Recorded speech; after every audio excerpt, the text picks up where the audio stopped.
Queridos, boa noite, paz do Senhor Jesus, amém? Amém? Abra sua Bíblia em Amós, capítulo 8, verso de número 11. Amós, capítulo 8, verso de número 11.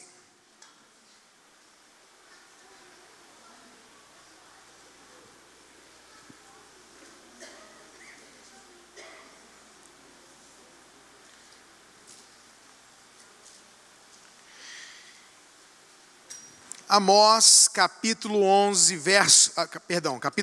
verso 11, que diz assim: Eis que vem dias, diz o Senhor Deus, em que enviarei fome sobre a terra, não de pão, nem sede de água, mas de ouvir as palavras do Senhor. Eu vou repetir: eis que vem dias, eu quero profetizar que são esses dias que nós estamos vivendo, diga amém. Diz o Senhor Deus, em que enviarei fome sobre a terra, não de pão, nem sede de água, mas de ouvir as palavras do Senhor. Muito obrigado, Pai, por essa noite, por esse povo valente, por esse povo querido que vem aqui, por esse tempo de consagração, propósitos, jejuns, oração. Nós temos visto, Pai, a Tua bênção, nós temos visto a queda dos nossos inimigos, e nós cremos ainda em muitas vitórias, bênçãos e milagres que vão alcançar o Teu povo, as ovelhas, a liderança, os pastores, a igreja, a cidade, no nome de Jesus. Fala conosco e glorifica o Teu nome nessa noite, é o que nós te pedimos, certos da vitória. Quem concorda, diga amém. Gente, eu quero falar hoje com vocês no tema por que ainda não fui batizado, não fui cheio do Espírito Santo. Por que ainda não fui batizado, cheio do Espírito Santo. Esse por que não é uma pergunta que a gente faz acerca de muitas áreas da vida, né? Por que não casei? Por que casei? Por que casei com a pessoa com quem casei? Por que isso aconteceu? Por que não acontece desse jeito? E a gente tem muitas perguntas, por que não? E eu vou tentar pelo menos responder essa pergunta: por que não fui ainda batizado com o Espírito Santo? Gente, deixa eu falar uma coisa para vocês. Uma pessoa que tem a grande oportunidade, o grande privilégio de conhecer Jesus, de ter contato com o Evangelho, ela precisa, primeiro de tudo, ter uma experiência de novo nascimento. Ela precisa ter uma experiência de ser recriado o seu espírito.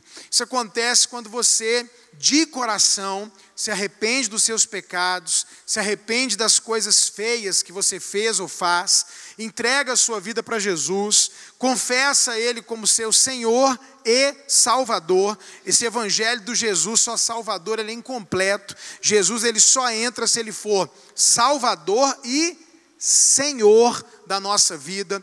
Aí a Bíblia diz que no momento em que você confessa a Cristo diante dos homens, Ele confessa você diante do Pai, o Espírito de Deus vem habitar em você, no seu espírito, Ele recria, é o novo nascimento. Você então, como é que eu sei que eu nasci de novo, pastor? Há uma abertura, você começa a ver coisas que você não via, você começa a enxergar coisas que você não enxergava, né? Você começa a discernir que há de fato um mundo espiritual, não é uma igreja, não é uma religião, não é um lugar que eu resolvi cultuar, não, eu tenho uma revelação. Jesus, Deus, salvação, céu, inferno, demônio, anjo.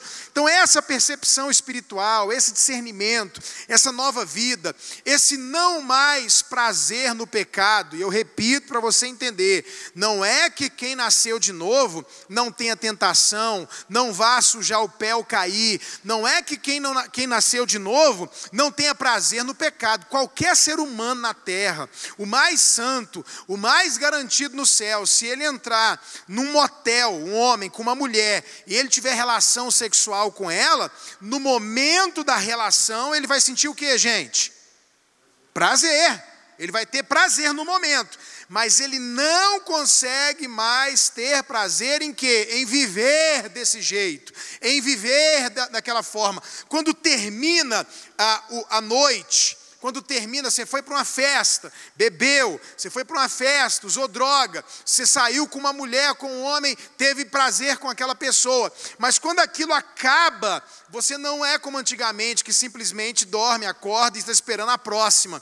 Há uma tristeza, por quê? Porque o Espírito Santo de Deus, que habita em você, vai ficar como? Triste, e essa tristeza do Espírito Santo você sente, e aquilo te dá tristeza. O que eu fui fazer da minha vida? Eu não quero essa vida para mim.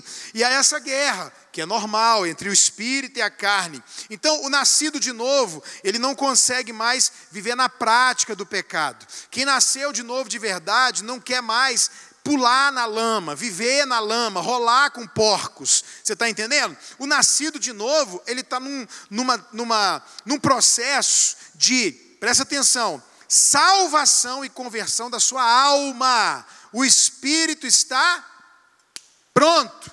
A obra redentora no espírito do homem, ela é completa e perfeita, mas a alma entra num processo de cura, de transformação, de libertação, e aí a gente poderia até usar essa expressão, a alma entra num processo de salvação, mas o espírito já está salvo. Por isso que uma pessoa que se converte aqui, domingo à noite, ela pode ter feito coisas terríveis a vida inteira, mas ela se arrependeu, aceitou Jesus, o Espírito de Deus morou nela, ela atravessou aquela porta, morreu, ela está no céu, porque a obra no Espírito, ela é imediata e ela é perfeita. Vocês estão entendendo? Amém, gente?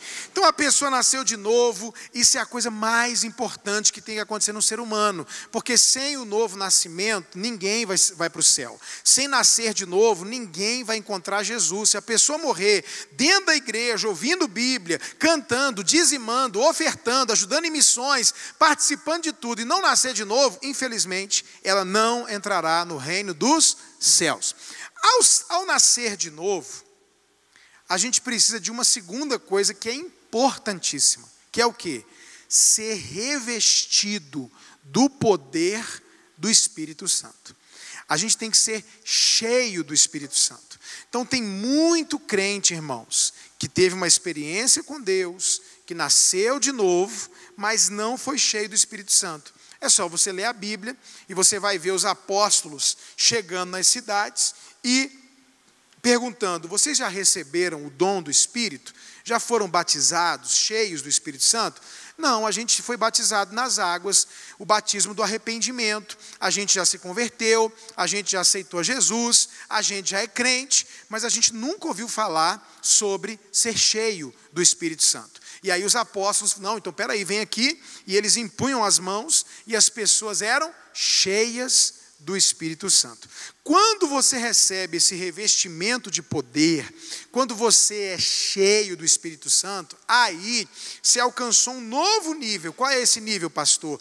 É um nível de muito mais facilmente ouvir a voz de Deus, muito mais, mas muito mais facilmente vencer a tentação, vencer o diabo, muito melhor para trabalhar para Deus, porque a obra de Deus, ela é sobrenatural, não dá para fazer uma obra sobrenatural de forma natural.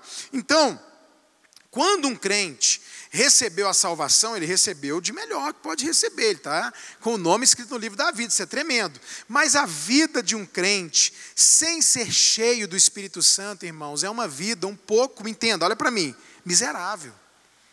É uma vida muito humana demais, natural demais, normal demais. Gente que não é cheia do Espírito Santo, não costuma ter o hábito de orar, de jejuar, de ler a Bíblia. São pessoas que experimentaram a salvação de Deus, mas a vida delas é muito normal, Eu fico triste, sinceramente, porque a melhor coisa do Evangelho é essa vida no Espírito, com Deus, ouvindo Deus. Você quer ver uma coisa interessante, gente? Eu sou uma pessoa, graças a Deus, pela misericórdia de Jesus, eu tenho uma alma abençoada, eu não tenho temperamento, eu não tenho tendência a nenhum tipo de coisa emocional assim, ruim. Não que não possa acontecer, né? Mas eu, graças a Deus, né, eu tenho a graça de Deus de me sentir motivado, eu reajo e tal.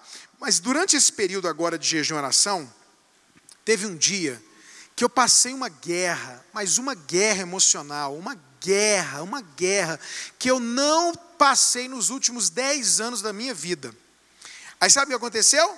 Olha como a vida no Espírito é diferente. Eu lá orando, resistindo, mas não comentei com ninguém e também não transpareci externamente a guerra que estava na minha alma.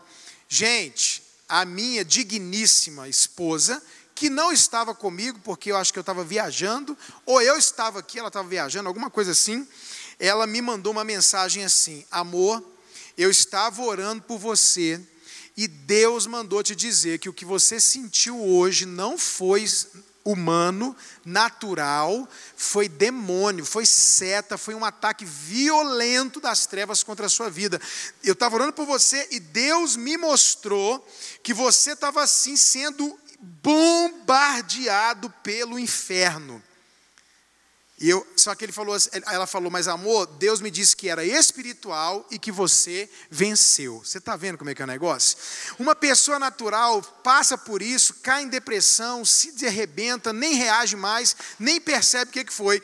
Aí na sequência, quem lembra da Rosinha aqui? Quem lembra da Rosinha? Quem pegou a época da Rosinha? Na sequência, a Rosinha me manda um sonho. Pastor, tive um sonho com o senhor e tal, a ver com isso. Você está vendo? A vida no Espírito, a vida conectada em Deus, a vida quando você está aqui, e na hora eu sabia que era espiritual. Aí ela falou, eu fiquei impressionado muito mais com a revelação da minha mulher, que eu já sei que é profeta, do que, porque eu sabia. Eu falava, eu sei que isso aqui é ataque maligno. Eu fiquei resistindo no Espírito, repreendendo no Espírito, até que o demônio caiu.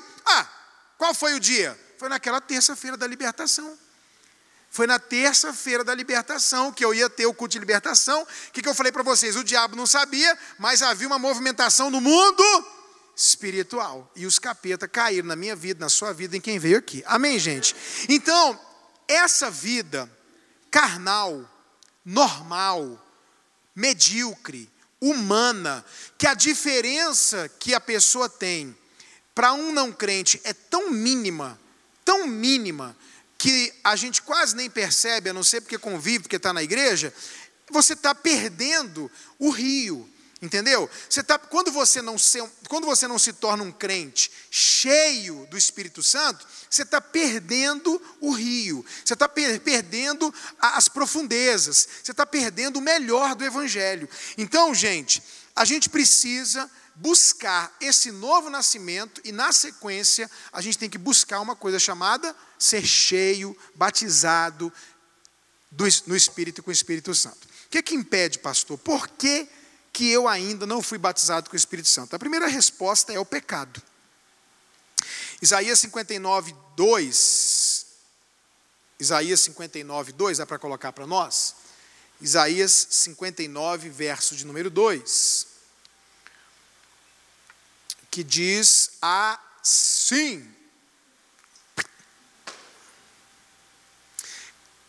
mas as vossas iniquidades fazem separação entre vós e o vosso Deus, e os vossos pecados encobrem o seu rosto de vós, para que vos não ouça. Olha o que acontece, quando a gente vive pecando, quando a gente não luta contra o pecado, quando o pecado é uma coisa que está toda hora na nossa convivência, passa da sujeira do pé para a lama, a Bíblia diz, as vossas iniquidades separam você de Deus, as vossas iniquidades separam você de Deus, os pecados cobrem o rosto de Deus para que Ele não ouça a sua oração. Então, muita gente não tem sido abençoada, por quê? Porque mesmo tendo experimentado o novo nascimento, decidiu continuar ainda vivendo uma vida de pecado. Lá em Josué, capítulo 3, verso de número 5, Josué 3, 5 e depois o 7, 13, Josué 3, 5. Disse Josué ao povo: santificai-vos, porque amanhã o Senhor fará maravilha no meio de vós. As maravilhas de Deus só podem vir se houver o que, gente? Santificação. Deus não vai agir no meio da sujeira. Fala isso para alguém. Deus não age no meio da sujeira. Então, se tem sujeira, irmão, você está escondendo pecado, você está escondendo pornografia, escondendo, fica com um, abraça outro, beija outro, transa lá, bebe aqui, cheira ali. Se você está vivendo com sujeira na sua vida, aprontando coisa, roubando, enganando, mentindo, você não vai ver maravilhas. As maravilhas de Deus, elas vêm quando as pessoas decidem o quê? Se santificar. Josué 7,13 diz o quê?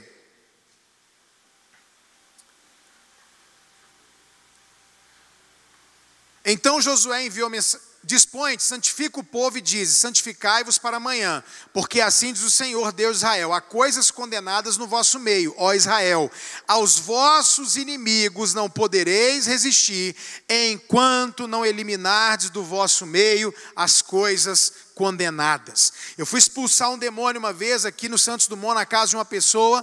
A moça estava muito endemoniada, e eu fui lá, expulsei o demônio, e o demônio resistindo, aquela coisa horrorosa. Aí expulsamos. Uns 15 dias depois, pastor, está endemoniado de novo, está quebrando tudo. Fui lá, coloquei, falei: deixa eu ficar sozinho no quarto. Coloquei só mais uma pessoa da igreja comigo, né? Aí a moça ficou lá, botei a mão na cabeça. Quando o demônio manifestou, eu falei: você não vai sair não, quero falar com você. Por que você está tendo autoridade de sair e voltar? Por que você está voltando? Aí ele começou a rir, e ele disse assim: toda vez que eu saio dela, eu espero ela lá na esquina, eu já sei o lugar e a pessoa para derrubá-la. Eu já tenho o lugar que ela vai e que eu sei a fraqueza dela e derrubo ela. O diabo conhece. Então tem gente que está nessa. Vem na igreja, através da pregação, da oração, da ministração, é limpo e abençoado. Mas o diabo já sabe a sua área de fraqueza, já põe lá a isca igual rato, entendeu? Você está sendo rato. Põe lá o queijo, põe a ratoeira, vai lá você toda vez na mesma ratoeira, comer o mesmo pedaço de queijo e levar a mesma pancada no pescoço. Então, aí quando a gente expulsou o demônio, eu falei: menina, no caso era um cara casado do trabalho dela. Falei: o diabo sabe onde te pega. A gente expulsa aqui, limpa a casa, você não toma uma posição, você não age. Aí o diabo põe lá o cara casado na sua frente, você cai de novo, o demônio volta de novo. Você não tem como resistir os inimigos enquanto você não eliminar as coisas condenadas do meio da sua vida, entendeu? Então a bênção vem, os sinais vêm, as maravilhas vêm, os prodígios vêm quando a gente decide tomar uma posição de perfeição, sim ou não? Não, de santificação. Eu estou buscando, crescendo nisso. Não é que eu fiquei perfeito hoje. Não é que amanhã nunca mais eu vou fazer nada errado. Não, mas primeiro que eu não estou vivendo uma vida mentirosa, dupla, enganosa. E segundo, eu estou querendo, desejando, indo atrás, buscando uma vida séria, uma vida de santidade. Amém, gente?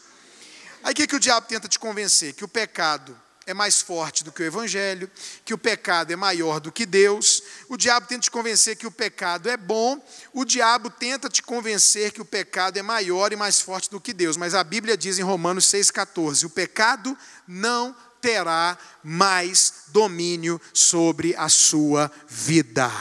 Você é de Jesus?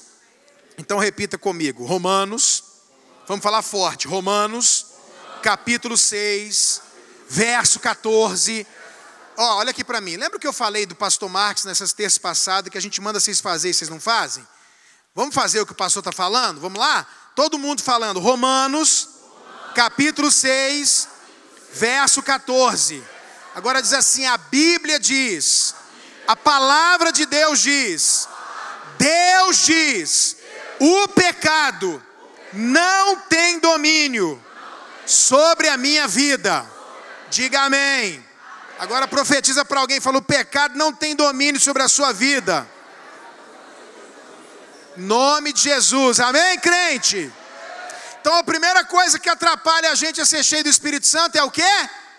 Pecado, sujeira, continuidade nas coisas erradas, decidir o prazer do mundo e não as coisas de Deus, decidir andar na lama do que andar na santidade. Não pegue esse caminho, a Bíblia diz: o caminho do pecado é um caminho que leva à morte.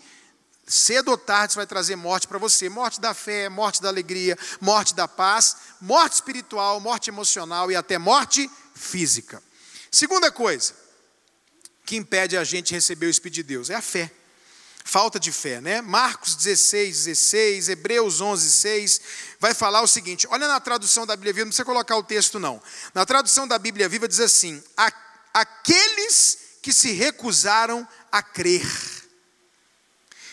Incredulidade é o maior de todos os males. Eu falei isso aqui já dezenas de vezes. O pecado da humanidade foi a falta de fé, foi Adão e Eva duvidarem da palavra de Deus, acreditarem no diabo.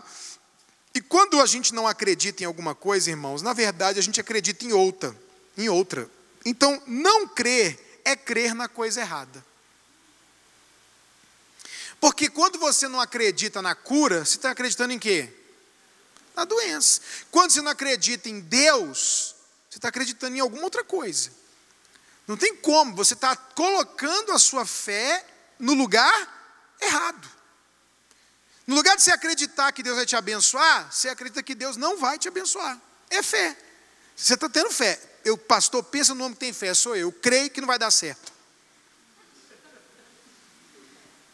Eu creio que eu não vou conseguir. Eu creio que não tem, para mim a vida não é fácil. Eu creio que eu vou casar errado. Eu creio que para mim não tem mais jeito. A fé, não crer em Deus, é crer na coisa errada. Você está acreditando em alguma coisa. O que você acredita? Que seu futuro é bom? Que seu futuro é ruim? Um dos dois. Você acredita que vai sair daqui abençoado ou não? A fé é crer ou não crer em Deus. E se eu não creio em Deus, eu creio na coisa errada. Se eu não creio no poder de Deus, eu creio no poder do pecado. Se eu não creio no poder de Deus, creio no poder de Satanás. Se eu não creio que Deus vai fazer, eu creio que Ele não vai fazer. Para de acreditar no que é errado e comece a acreditar naquilo que é certo. Agora, gente tem que ser inteligente. Você está doente. Estou doente, pastor.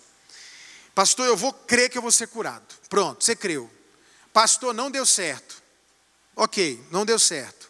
O que mudou na sua vida? Hã? Nada, você não estava doente já? Já não estava doente? Se você acreditou que ia ficar curado e não ficou, o que mudou? Mas se você acreditar que vai ser curado, alguma coisa pode mudar? Então seja inteligente, criatura. Se você acreditar que Deus vai te dar um emprego essa semana e não der o emprego, o que vai mudar na sua vida? Você já está desempregado. Mas se você colocar sua fé em ação, eu creio, essa semana é a semana da minha vitória, essa semana é a semana da minha provisão, essa semana é a semana do meu milagre. Pastor, não aconteceu, semana que vem então vai acontecer. Você não vai parar de crer, não vai parar de profetizar, não vai parar de acreditar na coisa certa. Se você acreditar no errado, vai ficar na mesma ou vai até piorar. Tem que acreditar no certo. Tem que acreditar no certo. Deus vai fazer alguma coisa vai acontecer. Eu tenho que ter fé. Porque, gente, no Evangelho, a fé é a moeda. A fé é a moeda. Sem a fé, você não compra nada, você não vende nada, você não faz nada. Sem fé, é impossível agradar a Deus. É necessário que aqueles que se aproximam creiam que Ele existe. Para quê? Para se tornar galardoador. Aqueles que recebem a recompensa. Não tem jeito senão acreditar. Então, para de colocar a fé no lugar errado e põe a fé no lugar certo. E a terceira e última coisa. Para ser cheio do Espírito Santo, irmão, tem que ter interesse. Que é o texto que a gente acabou de ler. Amós capítulo 8, verso 11. Fome, não de pão, sede não de água, mas de ouvir a palavra de Deus. É aquilo que eu falei aqui, não sei qual pregação, acho que foi num domingo à noite, que o pessoal que busca poder, por que tem gente que é séria e não é cheia do poder de Deus? Porque não busca. Não busca intensamente, obstinadamente, perseverantemente, decididamente. Ora um dia, ora dois, ora três. Olha, irmãos, provavelmente tem gente que começou os 300, aí para. Começa a pedir a Deus poder, para. Começa a pedir a Deus para ser usado por Deus, para. Começa a dizimar para poder ter uma vida próspera, para poder obedecer à palavra, para honrar e ser fiel. Começa um tempo, depois, para.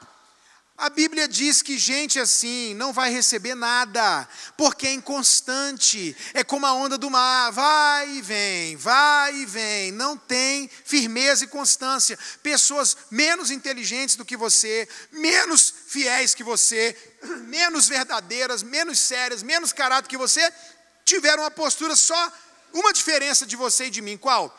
Ficaram na porta assim, ó. Até alguém abrir.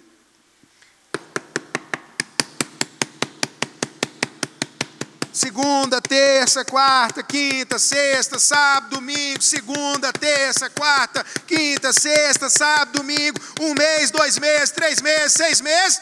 Alguém do outro lado não aguentou mais e abriu a porta. E você? Segunda-feira. Ai, meu Deus, estou incomodando. Fala para a pessoa perto de você assim, fala, você tem que parar de ser educado nessa hora. Fala assim, perturba o céu. Fala de novo, perturba o céu. Aqui, ó. Terça-feira. Quarta-feira, aí já, quer saber? Eu vi um pouco de Netflix.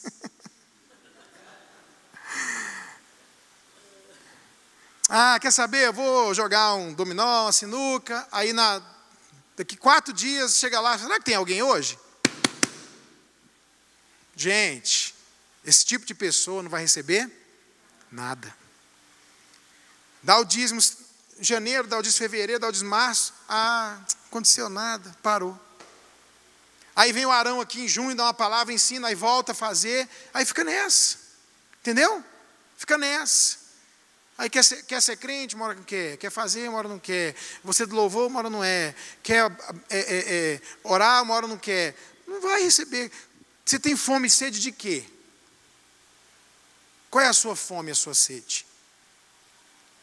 Porque se a sua fome e a sua sede for Deus, se a sua fome e a sua sede for as coisas do alto, se a sua fome e a sua sede são as recompensas celestiais, se você entendeu que você vai viver aqui 50, 60, 70, 80, 90, 100 anos de idade, e que 100 anos de idade, 150 anos, você vai ser o cara que vai bater o recorde no mundo de viver. 150 anos viveu essa miserável. Irmão, viver 150 anos, para mim, nem se me pagar, eu não quero. Deus que me livre. Mas você viveu 150 anos aqui na terra, morreu. Aí tem eternidade. A eternidade é quantos anos? São muitos milhares de 150 anos, irmão. São muitos bilhões de 80 anos, de 70 anos. E aí você troca aqui 40 anos de vida por uma eternidade. Tanto do inferno como uma eternidade sem recompensa, sem galardão, sem nada. Então deixa eu te falar uma coisa. O que você mais precisa para receber esse poder do alto é de um verdadeiro interesse. Eu quero ser batizado. Eu quero andar no Espírito. Eu quero ser cheio do Espírito Santo.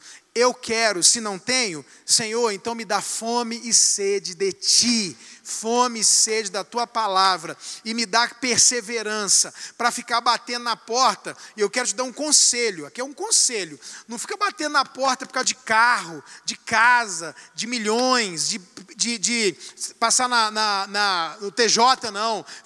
Pode pedir tudo isso. Mas fica no pé de Deus pelas coisas espirituais, pelo reino, pelas coisas eternas, pelas coisas que vão te dar valor eterno, porque as demais coisas vos serão acrescentadas. Entendeu? O resto vem.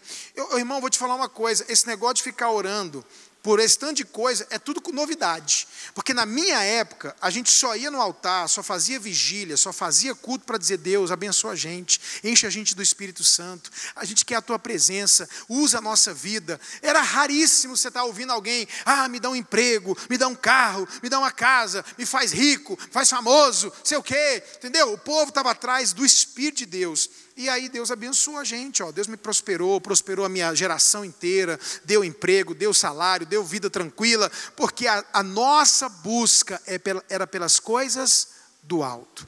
E continua sendo pelas coisas do alto. Então o mais importante e determinante para que você receba esse revestimento do Espírito de Deus é que você tenha um desejo ardente que te leve a uma busca intensa. Fala isso comigo, desejo ardente, busca intensa. Então a gente ia para os cultos, ficava pedindo, irmão. Está vendo como mudou demais? Demais, a gente ia para os cultos, ficava, eu preciso falar em línguas, me dá o dom de línguas, me batiza, me usa em profecia, Senhor, me dá o dom da cura, da libertação. E a gente ficava todo culto de quarta-feira, que era quarta na igreja, e sábado e domingo pedindo, me enche, me enche, me enche, eu quero Jesus, eu quero o Espírito Santo. Era uma busca intensa, um desejo ardente.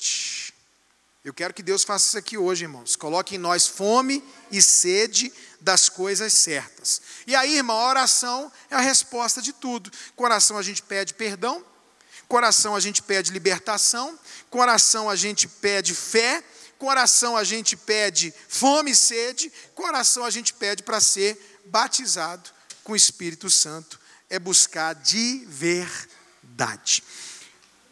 Eu vou terminar falando com quem já foi batizado com o Espírito Santo. Lá em Efésios diz assim, enchei-vos do Espírito. Você sabe que aquele enchei-vos, no original, presta atenção porque às vezes o grego é impossível, o grego não, todas as línguas, quando você vai traduzir qualquer língua para qualquer língua, acontece muito de você procurar trazer o que está querendo dizer, porque nem sempre as palavras ou o jeito que a língua é feita, escrita, vai expressar na outra cultura e língua exatamente aquilo. Então, no original, no português é enchei-vos do Espírito Santo. Da ideia de que eu quero me encher de água. Você pega um negócio de 2 litros de água, bebe, estou cheio de água. Essa é o que o texto passa para nós, mas não é isso no original. No original é assim, ó, enchei-vos do Espírito. O que dá a entender, o que quer dizer o original? Encha-se hoje, encha-se amanhã e continue se enchendo todos os dias. É uma coisa que não para, é uma coisa contínua. Você sempre está buscando estar, ser, viver cheio do Espírito Santo. Não é um momento. Talvez o momento é o do batismo. Pum! Revestimento de poder. E aí você tem um êxtase. Mas aquilo não pode morrer e nem parar. O encher-se do Espírito é um ato de vida. É um ato contínuo. Eu continuo constantemente, de alguma forma, sempre me enchendo do Espírito Santo. Agora me ajuda aí. Você se enche do Espírito Santo falando mal dos outros? Mentindo, pecando, roubando, ficando. Você se enche do Espírito Santo vendo televisão o dia inteiro, jogando videogame o dia inteiro, Fortnite o dia inteiro. Você se enche do Espírito Santo assim? Nossa, pastor, eu estou bêbado de Deus aqui jogando esse joguinho 4, 8, 6 horas. Enche. Entrando no banheiro sozinho, garotão. Na guerra. É assim que a gente se enche do Espírito Santo? Não. Vindo no culto, orando, lendo a Bíblia, conversas edificantes, falando entre vós com salmos e cânticos e hinos e cantos espirituais. Quando a gente conversa, quando a gente fala, quando a gente lê, quando a gente pensa, quando as coisas do alto estão na gente, quando a fome e a sede é a fome e a sede de Deus, a gente consegue ter uma vida cheia do Espírito Santo. Amém, gente? Então presta atenção, nós vamos fazer 2 orações hoje. Aliás, vamos fazer uma oração só. Vamos fazer oração só. Então nós vamos fazer o seguinte, pode vir todo mundo aqui para frente, todo mundo aqui para frente, afasta as cadeiras para trás.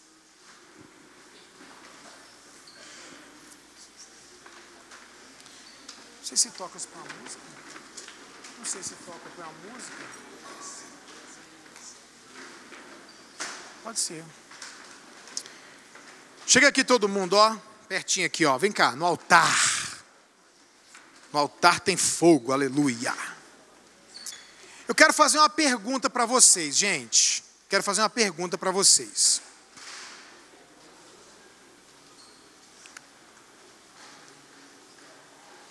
Eu fiquei muito indeciso hoje, durante a tarde inteira, até 6:30 da noite,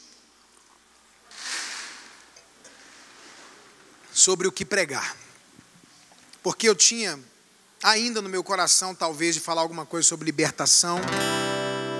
Eu tinha no meu coração, e estou com o meu coração, talvez, eu não tenho certeza, parece que talvez esse domingo eu vou estar aqui, se eu tiver, aí eu vou ver, talvez eu pregue, e aí eu tenho uma palavra também sobre algumas questões da alma, e eu fiquei na dúvida.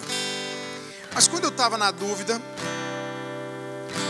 me veio uma pergunta na alma que eu quero fazer para vocês. Eu tenho a resposta dela, eu sei que você também tem. Gente, algumas perguntas. Será que essa fome e sede de Deus precisa esperar 10 anos para acontecer ou pode acontecer hoje? Pode? É possível? É possível. É possível hoje você dar uma... Aqui ó, olha aqui ó, pegar um gás aí. Você está cansado? Eu imagino que você está cansado, deve ter acordado cedo, trabalhado, né? Eu fui dormir ontem 2 da manhã, acordei hoje, era 6:30, eu acho, 6:40.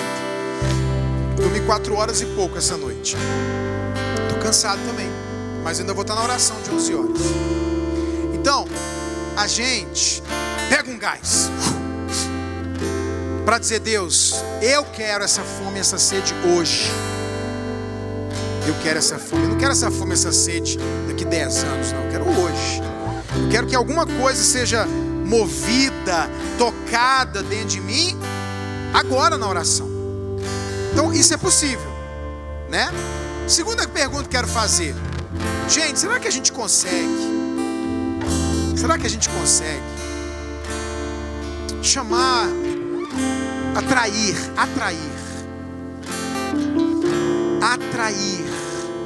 a presença do Espírito Santo agora, para que pessoas que não foram batizadas sejam, para que pessoas que nunca falaram em línguas estranhas, línguas dos anjos, falem, e pessoas que já foram um dia cheias do Espírito Santo, mas estão meio vazias, possam hoje ser de novo renovadas. Será que a gente consegue, junto aqui, chamar a presença dele e falar: Espírito Santo, vem aqui hoje, vem aqui agora. Se o Senhor vai visitar alguém hoje, visita a gente, vem sobre nós, me enche. Eu quero assim, hoje eu quero falar até do que normalmente a gente até nem estimula. Você só acha que Deus está no lugar se você se arrepiar. Mas hoje eu quero ver você arrepiando. Hoje eu quero ver você arrepiado. Hoje eu quero ver você falando em línguas. Hoje eu quero você chorando, ou ajoelhando, ou gritando, ou rindo. E a glória de Deus. Vamos atrair. A gente está pedindo isso. Está pedindo, Senhor, teu poder, a tua presença, sendo a tua vontade, teu poder, a tua presença, sendo a tua vontade, teu poder, a tua presença, sendo a tua vontade. Então eu creio que a gente como igreja pode agora atrair a presença dele. Atrair. Ele vai se sentir atraído por nós, ele vai ter vontade de vir aqui. Então a primeira coisa que você vai fazer, já pode começar a orar, é dizer: Senhor, perdoa os meus pecados, né? Perdoa meus pecados, porque talvez você, como eu, pode ter sujado o pé hoje, mas se você está escondendo pecado, coisa feia, oculta, debaixo da cama, debaixo do armário, debaixo da coisa que está podre no seu computador, na sua vida, aí você tem que se arrepender mesmo. Agora, pastor, eu nem tenho consciência de ter feito uma coisa errada ou pecaminosa hoje. Então você vai dizer: Senhor, me perdoa, até pelos pecados que me são ocultos. O salmista orou assim: Senhor, me perdoa pelos pecados que eu não tenho nem consciência que eu tenho eles, que eu pratiquei eles, que eu fiz eles. E se você tem alguma coisa errada, santificai-vos. Santifique-se agora. para que o Senhor possa fazer maravilhas na nossa vida e no nosso meio hoje à noite. Eu creio. Começa a pedir perdão e comece a dizer: eu creio que essa é a noite em que eu serei cheio do Espírito Santo, renovado, avivado, fortalecido. Eu creio, eu creio, eu creio, eu creio. Eu creio que eu vou atrair a presença dEle. Eu creio que eu vou chamar a presença dEle.